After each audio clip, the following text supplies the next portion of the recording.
in this video, we're going to talk about how cultivating connection can make you very successful. And we're going to talk about 4 different ways it can do that. My name is Joe Hudson. I'm a former venture capitalist, and now I'm an executive coach to some of the most notable people in Silicon Valley. Connection is something that you can find right now in this moment. It doesn't require anybody else. You can just feel deeply connected with yourself. A deep breath makes you feel more connected. Paying attention to your body makes you feel more connected. Being grateful makes you feel more connected. And I can feel connected to you even if you don't feel connected to me. So connection isn't dependent on anybody else. It's really just the way that you stand towards the world, the way that you participate in the world. So now that we know what connection is, let's talk about 4 examples of how connection can totally change your business and your life. So first, let's talk about product. There was a CEO that I met, successful many times over. I think it was like 5 successful companies. All of them were exits for over $100 million. And I said, how do you do it? He said, what I do is I really connect with a group of customers and I find exactly the problem that they have that nobody is solving. And then I build that product. So I don't even go out and think about building a product until I know I can sell it.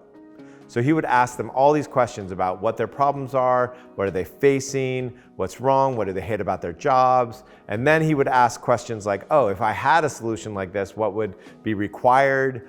How would you assess it? How would you know it was a good solution? And he would refine all these questions through a deep sense of connection with the different people that would potentially buy his product.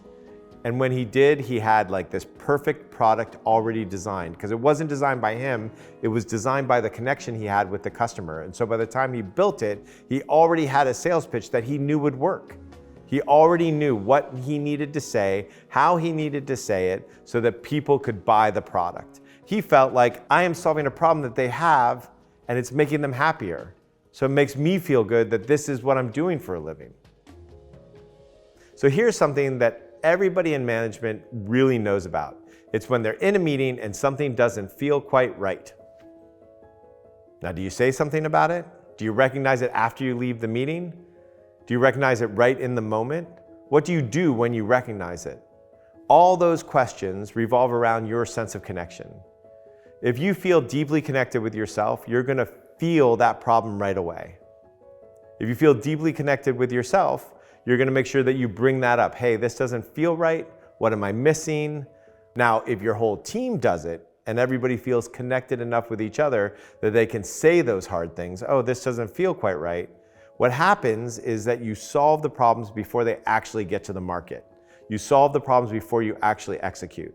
And that dovetails really nicely into number 3, how connection helps teams. And this one's really easy to understand. Think about the best team experience you've ever had, ever. Here's something I can tell you. If you've had a good team experience, you felt connected. You felt connected with the team, you felt connected with the coach, or at least the team, or at least the coach. There's a feeling of connection that great teams have. They feel like they are working with each other, for each other. They feel like they can depend on each other. I have never, ever worked with a team and asked them, what do you want from a team? And somebody said disconnection. And when you feel connected, you're motivated, you show up for each other. You do things that you wouldn't normally do for somebody that you hate or somebody that you feel disconnected from. If teams do not feel connected, they will not be peak performers. At best, they will be subpar. And if you go into companies that are on the decline, right? If you look at a company and for the last 5-6 years, they're kind of slowly going like this, here's the one thing you can tell is that the teams aren't happy, they don't feel connected. And you might think that's because the company's going down, so who likes being in a company that goes down? My noticing is that it's always that disconnection that precedes the decline of a company, not the other way around.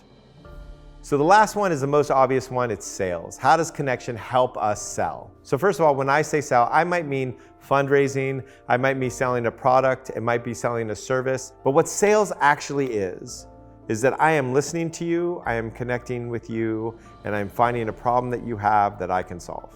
That's what sales is. You don't have to convince anybody of anything. If you have to convince people to buy, well, then you have something that they don't want, that it's not good for them. And no great business came out of what people don't want.